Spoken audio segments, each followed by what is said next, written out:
जितने आस्था चैनल पर कथा सुन रहे हो, जितने फेसबुक और यूट्यूब पर सुन रहे हो, बहुत सावधानी से सुनना।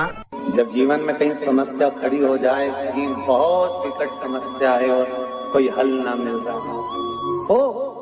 हो जाता है जीवन में, कोई घड़ी ऐसी आके खड़ी हो जाती है जहाँ पर हमको सोचने के लिए भी समय नहीं। तब शिव महापुराण की कथा वर्णन करती है, शुक्रवार के दिन अगर शंकर के मंदिर में जल चढ़ाया जाए तो नारी का अखंड सौभाग्य होता है। शिव कथा कहती है, नारी की जिंदगी में जब कोई विषम परिस्थिति आ जाती है, एक नारी शुक्रवार के दिन बेलपत्री के वृक्ष के नीचे बैठकर घृत का दिया लगाकर शरीर में जो रोग है उसका स्मरण कर कर शंकर जी से विनय कर कर, हे भोलेनाथ, आपने शुक्र देवता को संजीवनी मंत्र दिया है, तो क्या आप मेरे को वो मंत्र प्रदान नहीं करोगे? मेरे रोग, मेरी बीमारी, मेरे दुख को आप नहीं हरोगे? शिव से कहो, ये शरीर आपने दिया है और भजन करने के लिए दिया है, स्मरण करने के लिए दिया है, कीर्तन करने के लिए दिया है, तो संभालोगे भी आप। और बेलपत्री की ओर मुख कर कर घी का दिया लगाकर महामृत्युंजय मंत्र का स्मरण कर लेने पर धीरे धीरे धीरे धीरे धीरे धीरे वो रोग समाप्ति की ओर आता चले जाता है। ये तुमरू का नाम कोई साधारण नाम नहीं है। पंच बेलपत्र, पंच पुष्प, पंच दुर्वा और पंच पात्र जल,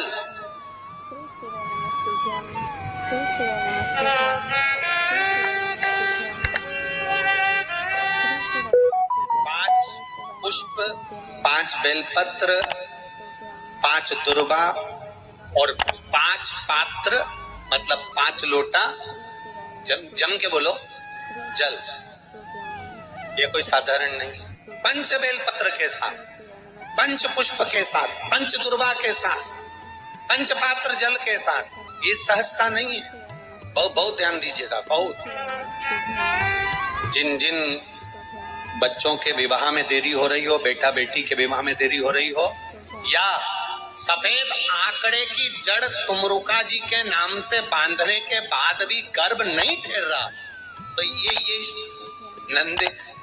नंदीश्वर शिव महापुराण की कथा खगड़िया में जो चल रही है बिहार में, इसके आज शुरू के दिन की कथा का स्मरण करिएगा। 5 बेलपत्र, 5 दुर्वा, 5 पुष्प और 5 लोटा जल। सोमवार के दिन शिव जी के मंदिर में प्रातः के समय पर बाबा को 1 बेलपत्र, 1 दुर्वा, 1 पुष्प, 1 लोटा जल समर्पित कर कर थोड़ी देर रोककर श्री शिवाय नमस्तुभ्यम या पंचाक्षर मंत्र ओम नमः शिवाय स्मरण कर कर, महामृत्युंजय मंत्र का स्मरण कर कर, फिर बेलपत्र, फिर दुर्वा, फिर पुष्प, फिर जल। ऐसा 5 पंच बेलपत्र, पंच दुर्वा, पंच पुष्प, पंच पात्र जल तुमरुका जी का नाम लेकर समर्पित कर कर उस जल का आचमन करिए। 5 सोमवार या 7 सोमवार करिए, बाबा गर्भ अवश्य ठहराएगा और संतान अवश्य हो। तुमरुका जी के नाम का स्मरण ही जीव का आनंद दे जाता है। बोल तुमरुकेश्वर महादेव की, नंदीश्वर महादेव की। शिवाय नमस्तुभ्यम। एक प्रश्न आपके भीतर, शिव महापुराण की कथा कहती है, विद्येश्वर संहिता कहती है कि 1 लोटा जल जब हम महादेव को चढ़ाते हैं, शिव जी को समर्पित करते हैं, तो उसमें से 1 अंश पितरों के पास चले गया, 1 अंश पूर्वजों के पास चले गया, 1 अंश वास्तुशास्त्र के वास्तु के देवता के पास चले गया, 1 अंश नारायण के पास चले गया, 1 अंश ब्रह्मा जी के पास चले गया, 1 अंश इंद्र के पास चले गया।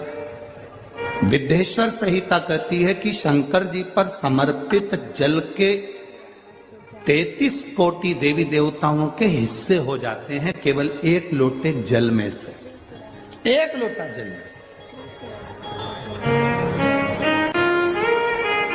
33 कोटि देवताओं के हिस्से हो जाते हैं 1 लोटा जल में से। अब आपसे प्रश्न ये है, जब से शिव महापुराण की कथा टीवी पर चालू हुई, जब से शिव महापुराण की कथा भारत के लोगों ने, विश्व के लोगों ने सुनना प्रारंभ करा, जब से शिव महापुराण की कथा लोग श्रवण करना प्रारंभ करे, सुनना प्रारंभ करे, तब से आज तक और उसके पहले का समय निकाल कर देखना। पहले जब आप किसी को पत्रिका दिखाते थे, हाथ दिखाते थे, तो लोग कहते थे कि पितृदोष है। बोलते थे कि नहीं बोलते थे? लोग कहते थे वास्तु दोष है, लोग कहते थे काल सर्प दोष है, इसका पूजन कराओ, पितृदोष का पूजन कराओ, काल सर्प दोष का पूजन कराओ, वास्तु दोष को सही कराओ। जब से शंकर को तुमने एक लोटा जल चढ़ाना प्रारंभ करा और दुनिया के लोगों ने शिव को मानना प्रारंभ करा, उसके बाद तुमने बहुत कम मात्रा में सुना होगा कि कोई कहता होगा कि पितृदोष है, कि वास्तु दोष है, कि काल सर्प दोष है। क्योंकि सारी समस्या का हल एक लोटा जल। जब हम शिव जी को जल चढ़ाते हैं तो हमारा पितृदोष, हमारा वास्तु दोष, हमारा काल सर्प दोष, ये सब शिव मंदिर में चढ़ी हुई बेलपत्र आप अगर उठाकर ला रहे हो, निर्माल्य उठाकर ला रहे हो, तो शंकर भगवान से बेलपत्र लाते समय आपको उठाने से पहले शिव जी के सामने हाथ जोड़कर, हाथ पसार कर कहना पड़ेगा, बाबा मुझे ये रोग है, इस रोग के लिए मुझे औषधि के रूप में पात्र में जल और दूध ले लीजिए। शुक्रवार का दिन तो कहोगे गुरुजी ये कथा कहां से निकाल के लाए हो? तो विष्णु पुराण में से आप उसको स्मरण कर सकते। कहने से विष्णु, एक पात्र में देसी गाय का दूध, जल उसमें रखकर, और आपके यहाँ अगर लड्डू गोपाल हो, यदि आपके घर में ठाकुर जी हो, लड्डू गोपाल हो, विष्णु जी का कोई स्वरूप हो, श्री हरि का कोई स्वरूप हो, तो उस पर शुक्रवार के दिन आप संध्या के समय पर दुर्वा डालकर, उस दुर्वा से अगर लक्ष्मी जी के नामों का 108 बार उच्चारण कर कर, घी का दिया लगाकर, कैसर के चावल साथ में रखकर केवल उस जल का और दूध का मात्र छींटा देते हो, तो उसके घर में कभी लक्ष्मी की कमी नहीं आ सकती, संपदा बढ़ती चली जाती है। 108 बार लक्ष्मी के नाम का मात्र उच्चारण कर लेने पर, भगवान विष्णु के चरणारविंद पर, भगवान विष्णु के चरणों पर केवल उस दुर्वा का जल का, दूध का सिंचन कर देने से भी लक्ष्मी की भक्ति है। अगर कोई काम अटक रहा है, नहीं हो रहा, बहुत प्रयास करा, तो भगवान शंकर के मंदिर में 5 बेलपत्र चढ़ाइए। और शंकर भगवान की जो छोटी लड़की है अशोक सुंदरी, आपको बताया था ना, अशोक सुंदरी का स्थान, भगवान शंकर की 6 लड़कियां हैं, उसमें से सबसे छोटी लड़की अशोक सुंदरी की जगह पर एक बेलपत्र चढ़ाइए। फिर एक बेलपत्र नंदीकेश्वर पर चढ़ाइए, और नंदीकेश्वर पर चढ़ाने के बाद भगवान शंकर के मंदिर के बाहर चौखट पर दिया लगा दीजिए साइड में, और फिर अपने घर पर आ जाइए, आपका कार्य सफल होना प्रारंभ हो जाएगा। नंदीकेश्वर। जब दुनिया के लोगों के पास में सुख आ जाता है तब भगवान मुझे सुख देता है, जब दुनिया का भला हो जाता है तब मेरा भला होता है। भगवान मेरी सुनता नहीं, सब राहें बंद है मेरी, कोई रास्ता सूझ ही नहीं रहा। अगर मौका मिल जाए, एक बेलपत्र,